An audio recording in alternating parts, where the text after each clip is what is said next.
Hello, everyone. I hope you. Hola a todos y a todas, espero que se encuentren bien. Esta vez en Athena Lab tenemos la oportunidad de hablar con Bill Hayton. Es un reconocido periodista británico y autor del libro La invención de China y el mar del sur de China, entre otros libros.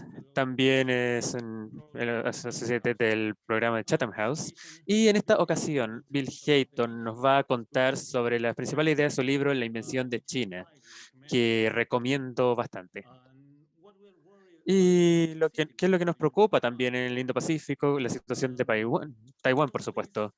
Y Bill, por favor, eres bienvenido y tienes la palabra para hablar con Athena Lab y gracias por tu tiempo. Gracias por compartir con nosotros tus ideas hoy.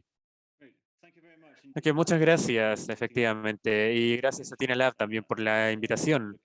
Y realmente estoy esperando esta charla que justamente se va a centrar en el resurgimiento de Taiwán como un lugar que fue parte del imperio Qing y luego lo dejó y luego volvió. Y voy a hablar sobre ese proceso, cómo sucedió, porque la historia es más compleja de lo que pueden pensar muchas personas. Así que como mencionaron, esto se basa en un capítulo de mi libro, de la invención de China.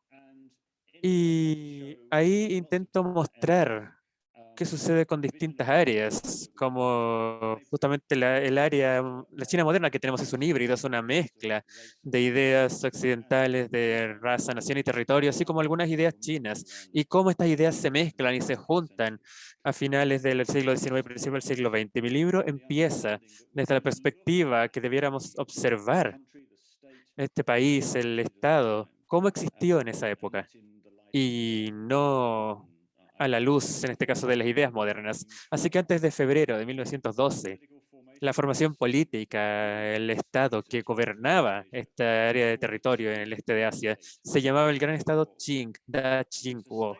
Y fue un Estado que de hecho se originó con el pueblo Furchen, quienes vivían al noreste de lo que se conoce como China moderna, y que se llamaron el pueblo manchú. Su estado se declaró como el Qing en 1636, tras haber reprimido a un grupo de mongoles. Y luego invadieron Beijing y el resto de China en 1644. Se expandieron para incluir más mongoles y también al Tíbet y Xinjiang en el siglo XVIII. Así que durante este periodo podríamos argumentar que China, es decir, el antiguo estado Ming por aquí, efectivamente era una colonia de un imperio manchuriano. Entonces, ¿qué significaba ser parte de este imperio manchuria, de este gran estado de China? Bueno, era un estado que basaba la forma en que gobernaba en técnicas mongoles que habían sido desarrolladas en el siglo XIII.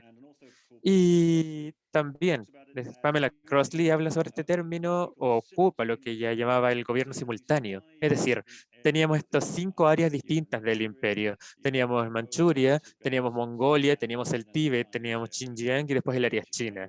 Y cada una de estas áreas utilizaba un guión distinto, por así decirlo, por el que se guiaban y gobernaban de formas distintas. Entonces todos estos grupos podían coexistir dentro de este imperio, dentro de este gran estado. Bueno, mientras que mantenían sus propias creencias, sus creencias religiosas, sus propios idiomas y sus propios sistemas de gobierno. Pero el estado Qing, de hecho, era un estado muy dividido. Era casi como un apartheid. Las ciudades, justamente, que eran parte de Beijing, en el lado derecho, aquí estaban divididas entre las ciudades manchu y las ciudades chinas. Y a la izquierda, aquí podemos ver justamente cómo dividían el mundo, cómo dividían estas ciudades. Y esta era una característica de básicamente cualquier ciudad en China, que estaban separadas entre manchu y chino. Y justamente estaba prohibido los matrimonios entre ambos grupos. Ah, Y el proceso justamente de cómo China se constituyó como nación es realmente una historia de cómo este Estado manchú cambió. Los nacionalistas chinos asumieron el derecho a gobernar todo lo que sucedía en términos territoriales, que era realmente un imperio no chino. Asumieron el derecho a decidir qué es lo que era chino, cómo debieran hablar y ese tipo de factores. Así que, ¿cómo afecta esto la historia de Taiwán? Bueno, brevemente, de hecho, voy a resumir bastante, una historia bastante compleja y extensa. después que los holandeses atacaron, de hecho, y gobernaron partes de Taiwán a principios del siglo XVII, y se creó este estado independiente, gobernado en este caso por la familia, que a veces se conocían como piratas o incluso héroes nacionales, dependiendo de la perspectiva de la que se vea, pero eran leales al viejo estado Ming, el que fue conquistado justamente por el imperio Qing y gente de Manchuria. Pero fueron conquistados en 1664 por los Qing, que hasta ese punto realmente no se había preocupado tanto sobre Taiwán, pero reconocían que era un lugar donde podrían existir piratas y que sería más seguro para ellos si lograran conquistarlo y convertirlo en una prefectura, una provincia Fujin en la costa. Y fue justamente así como se quedó por los siguientes 200 años. Y luego, en el contexto de la invasión francesa, la guerra entre Francia y China, en 1800, se convirtió en una provincia del estado Qing, pero únicamente duró como provincia 10 años, porque luego se perdió y fue cedida a Japón en el Tratado de Shimonoseki. Y voy a hablar sobre este periodo realmente, entre 1895 y 1942, 1945, cuando Taiwán fue redescubierta, por así decirlo, por los nacionalistas chinos. Entonces, este tratado de Shimonoseki y este es justamente un arte japonés que justamente muestra a estos oficiales de forma europea que están recibiendo, aceptando la rendición de los chinos. Y este fue un tratado de 1895 que fue una humillación realmente para el imperio Qing. En este caso, Qing, el lado chino, se vio obligado a reconocer la independencia de Corea, la pérdida de Taiwán, y tuvieron que pagar miles de toneladas de plata a Japón. De hecho, 7.500 toneladas. Y este tratado se dio a Taiwán y las Islas Pescadores, que estaban justo en la costa, a Japón en perpetuidad y total soberanía. Y un mes después, el gobernante de la isla que no le gustó esto intentó rebelarse y creó justamente la República Independiente de Taiwán, pero solamente duró 11 días. Y luego las fuerzas japonesas empezaron a ocupar las ciudades, empezaron a aplastar toda esta resistencia. Y luego, después de la firma de este tratado, los funcionarios Qing ignoraron casi por completo lo que sucedía en Taiwán. La isla se había perdido y eso era todo. Y cuando un activista taiwanés fue a Japón, de hecho, a encontrarse con un reformista, Liang Qichao, que si bien era bastante nacionalista, aconsejó a su invitado que no desperdiciara su vida poniéndose al gobierno japonés, básicamente diciendo que no había forma que la isla fuera a quedar bajo el control chino. Y fue así como se mantuvo la situación realmente hasta la revolución de 1911-1912, pero incluso después de eso realmente no hubo cambio en el estado de Taiwán. Tanto los reformistas y los revolucionarios consideran a Taiwán como un lugar perdido. Pero toda esta ansiedad respecto del territorio que en parte surgió por las guerras con Japón y con Francia, continuó existiendo, de hecho, en la República de China, después de la Revolución de 1911-1912, y podemos ver esto en la Constitución. Entonces, la Constitución de 1912 especifica que el territorio de la República consiste de 22 provincias, más Mongolia y el Tíbet. Ahora bien, elegir estas 22 provincias, este número fue realmente significativo, ya que Taiwán era la provincia número 23. Y esto claramente, en 1912 la República diciendo que no estaba reclamando Taiwán. Incluso en esa época, después de Mongolia y el Tíbet, después que se habían alejado de la República, y luego incluso esta reclamación en la Constitución y las incluía, así que se les consideraban partes de China, a pesar que físicamente ya no eran parte de la misma, pero no estaban reclamando Taiwán, que la consideraban perdida de forma permanente, o es lo que sugerían estas acciones. Y esta ansiedad también, o por así decirlo, pensamos que esta fue justamente la primera constitución del mundo que específicamente establecía el área correspondiente al Estado, en parte de la Constitución. Y de hecho, esta conversación viene hace mucho tiempo. Hay argumentos respecto a distintas fuerzas dentro de China que no voy a detallar demasiado. Pero esta ansiedad respecto de la forma que tendría China, dónde estaban sus fronteras, sus límites, fue un punto importante de conversaciones en los años 30, 40, y de hecho tenemos bastantes ejemplos de esto en el libro escolar, donde los profesores intentaban mostrarle a los niños cuál era la forma de China, que era algo natural, así como fuera la forma, por ejemplo, de una hoja de morera, que es bastante simétrica, y es como lo podemos ver aquí, obviamente, que Taiwán no es parte de esta imagen, de esta forma, mientras que el Tíbet y Mongolia sí lo eran. Y esta ansiedad respecto del territorio incluso llegó hasta los años 30 y podemos ver aquí en este intento de elaborar un nuevo atlas de China, de hecho por parte de este diario que se llamaba Chenbao en 1930. Y justamente decidieron que iban a organizar una expedición para visitar las fronteras de China. Pero luego se dieron cuenta que no había mapas precisos de estas fronteras. Y podemos ver, de hecho, en la cubierta de este atlas, que justamente hay testimonio de la reunión, donde se dieron cuenta que no tenían mapas completos del país. Es como, en vez de tener una expedición, decidieron crear mapas nuevos, que únicamente sucedieron en 1936. Y como podemos ver aquí, elaboraron mapas bastante detallados de estas áreas que el Estado chino considera que les pertenecían, incluyendo estas áreas del exterior de Mongolia y el Tíbet, que no estaban bajo su control en esa época. Y sin embargo, Taiwán aquí no estaba en este mapa, se le trataba como Corea o Japón.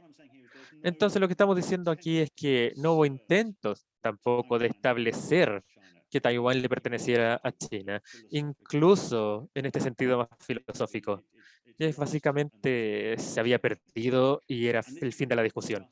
Y esto no fueron simplemente los nacionalistas o el gobierno quien decidió esto, sino que se ve esto en la posición comunista también. Cuando el Partido Comunista elaboró una constitución para la República en 1931, hicieron una distinción clara entre los chinos, por así decirlo, y gente como los coreanos, los taiwaneses, los vietnamitas. Y entonces Taiwán por lo menos aparecía como una categoría distinta.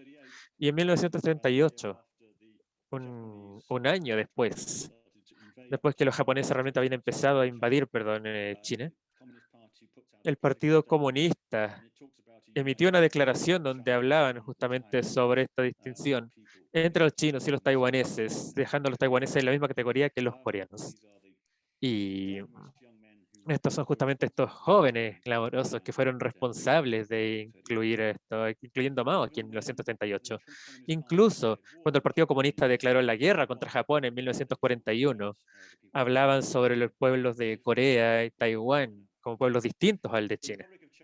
Y la República China declaró justamente la guerra contra Japón el mismo día y fue significativo porque renunciaron al tratado, es decir, que renunciaron a todos los tratados entre China y Japón, incluyendo el tratado de Shimonoseki.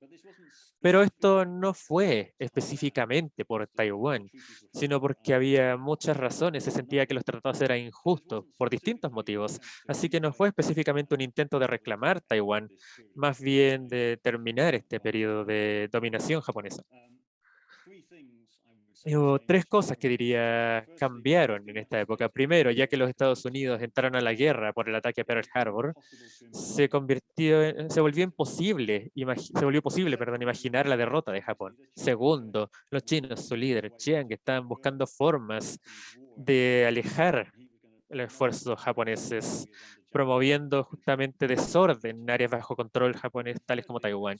Y en tercer lugar, y quizás lo más importante, una pequeña cantidad de taiwaneses que únicamente habían huido del colonialismo japonés, de hecho estaban haciendo lobby de forma activa con los Kuomintang, un movimiento político importante, para que empezaran a considerar Taiwán como parte de China.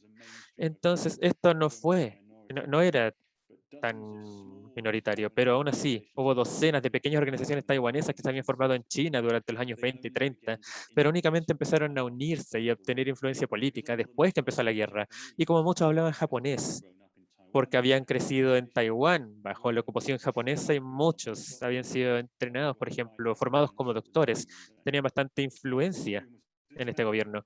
Y uno de ellos era este hombre, de hecho, el doctor Wen Zhongming, que era un doctor, y él formó una organización que se llamaba justamente, que tenía que ver con la revolución taiwanesa, que era reconocida por el gobierno. Y durante esta época, a principios o a mediados de los años 40 fue que el Kuomintang empezaron a hablar justamente sobre Taiwán volviendo a China. Y este fue el término Wang Fu o retroceso, una palabra antigua que se había utilizado hace mucho, mucho tiempo. Y esto se veía como una propaganda a favor del Kuomintang. Pero fue en este momento que empezó a ser un proceso natural, que el Kuomintang empezó justamente a hablar sobre esto, empezaron a argumentar que había una suerte de solidaridad racial respecto de los taiwaneses, sobre la historia también que compartían, sobre la legitimidad del Tratado de Shimonoseki, y afirmaban que el pueblo de Taiwán quería ser parte de China.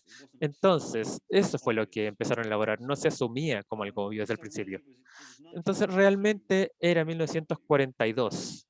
Fue ahí, diría yo, que Taiwán se convirtió en parte de China nuevamente, en un sentido psicológico, que la gente en China empezó a considerar Taiwán como una parte de China nuevamente. Estoy hablando sobre los nacionalistas, la gente a nivel de la élite. Y el mismo Cheng empezó a escribir su libro, El destino de China, en noviembre de 1942, con ayuda justamente de un equipo de escritores fantasmas. Uno, un geógrafo bastante conocido, Chang Ki-yun. Y este libro aborda el tema de la defensa nacional y dice, y esta es una cita del libro, si incluso un área es ocupada por una raza distinta, entonces toda la nación y todo el Estado pierden sus barreras naturales para la autodefensa. Por lo tanto, Taiwán, las islas Penghu, Pescadores, las 4 provincias del noreste, toda Mongolia, Xinjiang y el Tíbet, son todos bastiones que protegen la sobrevivencia de la nación. Y ahora bien, es interesante aquí que esta es una visión un tanto chauvinista del territorio, que para defender a China, y parece que lo que está pensando aquí es sobre el imperio Ming como una parte central de China. Entonces China necesita justamente conservar todas las áreas que la rodean para poder protegerse, independiente de su composición étnica. Entonces, parece que durante 1942, Chen Jing y el Kuomintang y sus asesores empezaron a considerar Taiwán como una defensa contra la invasión extranjera y también como una señal del fin de todo este siglo de humillaciones por parte de poderes externos. Y también empezaron a buscar que otros territorios volvieran a la República. Por ejemplo, Chiang también hizo lobby con nacionalistas indios, justamente para que le apoyaran en términos de su reclamo del Tíbet. Y también buscó recuperar a Hong Kong de manos británicas. Ahora bien, esto le permitió a los británicos, Winston Churchill en particular, los preocupó más bien, y no están preparados para conceder Hong Kong. Querían conservar el Tíbet como un estado barrera independiente, por así decirlo, pero tampoco querían ver que Japón abandonara Manchuria y Taiwán. Entonces hubo que elaborar un compromiso que se selló justamente en la conferencia del Cairo en 1943 y se acordó que China, en este caso, recuperaría Taiwán y Manchuria, pero no se mencionó Hong Kong. Entonces, esto sucedió en 1945, 2 años después, cuando se rindió el Japón y llegaron finalmente las fuerzas Kuomintang a la isla el 25 de octubre. Pero había muchas personas en Taiwán que no querían ser parte de China. Algunos se negaban incluso al mismo Kuomintang, otros simplemente se sentían bastante independientes de cualquier forma. Y esto explotó en febrero de 1947, cuando hubo protestas a las que se respondió con extrema violencia. Y para finales de marzo, al menos 5.000 taiwaneses habían sido asesinados por las fuerzas de Chen Ji. Y todo esto socavó las proclamaciones nacionalistas de unión que habían justificado, por así decirlo, este regreso de Taiwán al gobierno chino. Sin embargo, 2 años después de estas protestas, la isla se volvió crítica para la sobrevivencia del Kuomintang, a medida que el Partido Comunista estaba justamente teniendo una ventaja en la guerra civil. Chiang Kai-shek pensó en términos de cómo iban a sobrevivir y acudió a su asesor geógrafo, justamente Chiang Ki-yun, que aparece en su libro El destino de China. Y Chiang le dijo que necesitaban un lugar que fuera lo suficientemente lejano, pero que sin embargo tuviera recursos económicos que el gobierno pudiera utilizar para sobrevivir. Y de hecho fue justamente Chiang Ki-yun quien recomendó que Chiang Kai-shek utilizara Taiwán como su base. Entonces, Chiang Kai-shek y el Kuomintang huyeron a Taiwán en 1947, 1949, establecieron el gobierno de la República China y convirtieron a China en el bastión de una China alternativa. Así que esto realmente es la versión breve, por así decirlo, de cómo Taiwán se perdió a China, por así decirlo, en 1845 y luego volvió a ser parte de, pero no fue un proceso simple, se necesitó toda una cadena de cambios, imaginación sobre cómo pensar Taiwán y vemos muchos legados sobre ese periodo en términos de las políticas internas de Taiwán en el día de hoy y por lo tanto su relación con el continente, con la República Popular de China. Así que lo dejar hasta ahí y podemos elaborar algunas de las conclusiones e implicaciones de esto. Bueno, muchas gracias, Bill. Fue increíble, fue una presentación increíble. Nos mostraste mucha evidencia histórica justamente sobre la situación de Taiwán durante muchos años. Pero en tu libro, en parte de tu libro y en las conclusiones también, estoy intentando recordar un poco. Estoy intentando tampoco no revelar nada, pero dices que la evidencia en este caso estuvo subordinada a las emociones. Estás justamente hablando sobre el impacto de estas afirmaciones, estas reclamaciones emocionales. Por ejemplo, lo que sucedió por parte de China a Taiwán. ¿Dirías que estos fueron reclamos emocionales o fue algo más estratégico? Bueno, yo diría que mezclan ambos, que mezclan justamente este llamado al nacionalismo, que es básicamente un reclamo emocional, aplicado, creo yo, a los mares del sur de China y otros lugares también. Esta idea que para pertenecer a la nación tienes que sentir la pérdida de estas tierras y fue una forma también de mostrar tu compromiso, por así decirlo, que te molestara mucho, por así decirlo, la pérdida de este territorio. Y esto es algo que viene de los años 20 incluso, cuando el Kuomintang, estos nacionalistas bajo Chiang Kai-shek, deliberadamente decidieron hacer que la gente, la población sintiera rabia por la pérdida de este territorio. Y si pensamos, por ejemplo, este libro escolar del que les mostré una página, era una forma importante de mostrarle a la gente que eran parte de la nación china, que se había visto humillada por poderes externos, Gran Bretaña, Japón, Francia, entre otros, y por lo tanto tenían que reunirse y convertirse nuevamente en parte de China. Así que no fue algo natural, sino que fue un intento deliberado de crear esta sensación nacional, crear una conexión emocional. Y otro ejemplo es que vemos, por ejemplo, muchos de lo que llamamos estos mapas de humillación nacional que circulaban en las escuelas y en los diarios, donde a la gente se les contaba sobre estas tierras que habían perdido. Y estos mapas iban creciendo cada vez más con el tiempo. Por ejemplo, en 1910 eran bastante acotados, quizás Hong Kong y un par de las más, pero para los años 30 ya están diciendo, ¿saben qué? El imperio chino era tan grande. Antes incluía Afganistán, incluía Irán, e incluso partes de Rusia, y básicamente hemos sido humillados. Así que todos debemos enfrentar esto. Esto es muy importante, justamente este componente emocional es realmente importante. Pero obviamente, en la época moderna, la geopolítica en Taiwán es realmente importante. Si vemos, por ejemplo, un mapa del Pacífico, vamos a ver que hay toda esta línea de islas, toda esta cadena de islas que empiezan con Siberia, que van bajando, pasando por Japón, y luego también las islas Ryukyu, Taiwán, e incluso llegando hasta Filipinas, etcétera, y, y que justamente cierran, enmarcan la costa china, por así decirlo. Y justamente tiene que estar relacionado con esto que Taiwán vuelva al dominio chino. Y esto significaría que por primera vez desde 1949 tendrían una salida al Pacífico, una salida directa al Pacífico. Entonces esto realmente cambia la situación estratégica en el lado oeste del Pacífico, si es que Taiwán se convirtiera parte nuevamente de la República Popular de China. ¿Y cuán importante, a tu opinión, qué tan importante es para el proyecto de Xi Jinping controlar Taiwán para poder restaurar el estatus internacional de China? ¿Qué tan importante es esto? Creo que es realmente muy importante que Xi Jinping haga esto para él, porque habla justamente sobre esta gran revitalización de la nación china. Y Xi Jinping y el Partido Comunista hablan con eslogans grandilocuentes la mayoría del tiempo y hablan sobre la prosperidad en común, que es algo que están utilizando en este momento.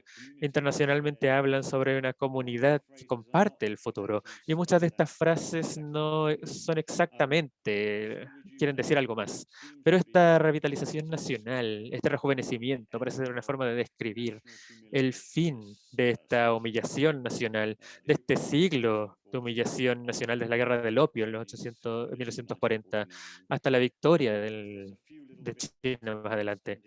E incluso hay cosas, hay asuntos pendientes que todavía hay que solucionar, por ejemplo, Hong Kong y Macao, que volvieron a China, pero aún así hay algunas disputas justamente en los Himalayas con India, además de los mares de China también, y Taiwán es lo más importante en estos momentos. Entonces, en cierto sentido, como dicen muchos observadores, justamente, que Xi Jinping quiere que Taiwán vuelva a ser parte de China, o por lo menos que quede bajo el control de la República Popular China, antes del aniversario de los 100 años desde la revolución. Así que sería en el 2049. Así que se cree que algo suceder por lo menos en los próximos 25 años. Y, y bueno, el tiempo está de su lado. China se va a ir volviendo más poderosa y Taiwán no va a poder resistir su incorporación a la República Popular. ¿Y ves la posibilidad de un conflicto pronto? Porque cada vez estamos viendo esto en las noticias de esta región. En las noticias dicen que ha habido incursiones por parte de bombarderos, aeronaves, embarcaciones, barcos de guerra que pasan justamente por este canal entre China continental y Taiwán. Y también, incluso por ejemplo, un excomandante de Estados Unidos en el Indo-Pacífico habla sobre una invasión y que podría ser inminente, dicen algunos. Y de hecho esta persona dijo que podría ser entre 2027, por ejemplo, así de pronto. ¿Crees que es una posibilidad? Porque, bueno, justamente está esta idea, sobre todo por parte de observadores norteamericanos, que a China le tomó 20 años desde los asesinatos en la plaza de Tiananmen hasta las Olimpiadas en el 2008. El país justamente estaba bastante aislado en esa época. Luego todo el mundo llegó a celebrar esto en las Olimpiadas. 20 años después, si es lo mismo que va a volver a pasar, en el sentido que quieren que todo el mundo celebre en el 2049. Entonces, 20 años antes de eso sería el 2028. Y creo yo que eso explicaría parte de esta corriente de pensamiento, por qué es tan urgente, por qué está esta creencia que China quiere hacer algo que sería condenado a nivel internacional como invadir Taiwán, por ejemplo, pero 20 años después todo se fuera a olvidar, no lo sé.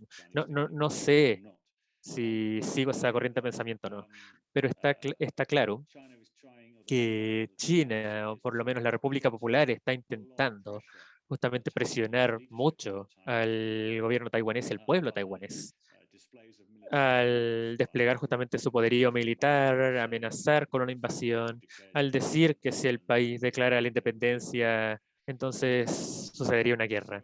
Esto no significa necesariamente, bueno, no creo que significa que China vaya a invadir Taiwán, al menos en los próximos años, en el corto plazo, porque creo que preferirían tomar el poder de una forma más sutil a través de una mezcla de amenazas y llamados o influencias y,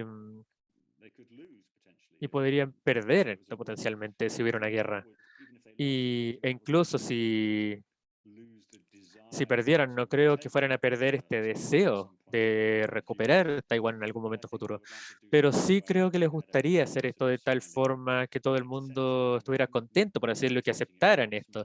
Que lo aceptaran quizás no sonriendo, pero que lo aceptaran. El problema, por supuesto, es que los ejemplos que tenemos de Hong Kong, por ejemplo, en términos de qué es lo que esperaría China, los compromisos que podrían suceder. Y quizás que esto podría hacer que la gente de Taiwán se sintiera muy nerviosa. en términos de las recientes incursiones y lo que está sucediendo, creo que está sucediendo en épocas específicas del año por un motivo, que por ejemplo a principios de octubre, que es cuando la República Popular de China celebra la Revolución de 1949 y la República China en Taiwán celebra el inicio justamente de este levantamiento nacionalista. Entonces tenemos estos dos días nacionales importantes que tienen lugar muy cerca el uno del otro. Entonces creo también que esto es una época particularmente emotiva, tanto para ambos grupos de China. Entonces, es justamente una época donde las tensiones de por sí están elevadas. Y es importante también, los chinos en este caso, estaban volando justamente a través de esta línea intermedia, estaban ingresando al espacio aéreo de Taiwán, esta zona de identificación. Eso no es algo legal, creo yo, que Taiwán haya declarado justamente esta área de identificación aérea. Y esta línea intermedia entre ambos que supone que existe los separa. Pero estos no son cosas internacionalmente legales. Y técnicamente China no estaba violando el derecho internacional al hacer lo que hace, pero claramente tiene un propósito político que es intimidar. Y finalmente, ves una tendencia quizás de distintos actores en términos de la comunidad internacional de normalizar justamente estas relaciones con Taiwán? En las últimas semanas, he visto muchos diplomáticos taiwaneses hablando con sus contrapartes de la Unión Europea en distintos países. Todo el mundo celebra justamente como lo ha hecho Taiwán contra el COVID, contra la pandemia. Así que, ¿ves esta tendencia? ¿Qué opinas? Bueno, yo creo que estamos asumiendo que son las acciones y reacciones de lo que está sucediendo. Y China, diplomáticamente, lo ha estado haciendo bastante mal realmente. Ha irritado incluso a algunos países en Europa. Y eso, por ejemplo, ha llevado en la República Checa, entre otros, en el centro y este de Europa, que mejoren sus relaciones con Taiwán contra los deseos de China. El comportamiento de China, por ejemplo, durante la pandemia, cuando se vieron alteradas las cadenas de suministros, entre muchas otras cosas, así como su comportamiento respecto de Taiwán, en Hong Kong, perdón, han hecho que muchos líderes europeos se preocupen mucho más de China de lo que estaban antes. Y si vemos, por ejemplo, la nueva estrategia de la Unión Europea en el Indo-Pacífico, gran parte de esto tiene que ver con diversificar las cadenas de suministro, alejarse un poco de China donde sea posible, cosa que hay otras opciones. Y la estrategia de la Unión Europea también habla como Taiwán, sobre un socio muchas veces en forma que quizás no lo habrían hecho hace apenas un par de años. Entonces, sí, está esta sensación, esta idea que hay un intento tanto de apoyar a Taiwán y de integrar más a Taiwán al pensamiento europeo. Y claramente está sucediendo algo similar en Estados Unidos, que están mucho más abiertos a reconocer el hecho que justamente ha habido entrenamiento militar en Taiwán por parte de los Estados Unidos. Entonces creo que el problema aquí es que ambos lados están aumentando, por decir lo que está en juego, a medida que China amenaza a Taiwán. Otros países están intentando enfatizar cuánto protegerían a Taiwán, ya sea de forma formal o informal. Y eso también hace que los chinos se sientan más ansiosos y hace que todo el mundo también se sienta más ansioso. Entonces estamos en una situación de bastantes más confrontaciones. Y creo que justamente uno de los problemas respecto de hablar justamente sobre esta historia que he estado explicando hoy, es que esto va a crear distintas versiones de la historia en ambos lados, entre Beijing y Taiwán. Entonces la gente de Taiwán puede pensar, bueno, sí, es obvio que por un siglo,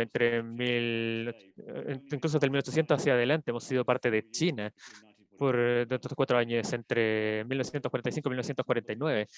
Y por supuesto, esta no es la perspectiva de la historia que se cuenta en China. Entonces es una suerte de justificación al comportamiento chino y las amenazas que hacen, que obviamente es mucho más fuerte en el continente, porque tenemos estas dos visiones del mundo que son distintas dentro de la República Popular y fuera de la República Popular. Y creo que eso efectivamente hace que una confrontación sea más probable. Perfecto. Bueno, Bill, muchas gracias por tu tiempo, por esta oportunidad de hablar contigo sobre tu libro y definitivamente por compartir tus interesantes ideas y logros también con nosotros. Realmente recomiendo este libro. No está en español, sin embargo, todavía, pero algún día va a estar en español. Quizás podríamos hacer algo al respecto. Así que ha sido muy bueno verte, Bill, y sigamos en contacto. Ojalá que pronto y que tengas un buen día. Muchas gracias. Ha sido un placer también hablar con ustedes. Adiós, Bill.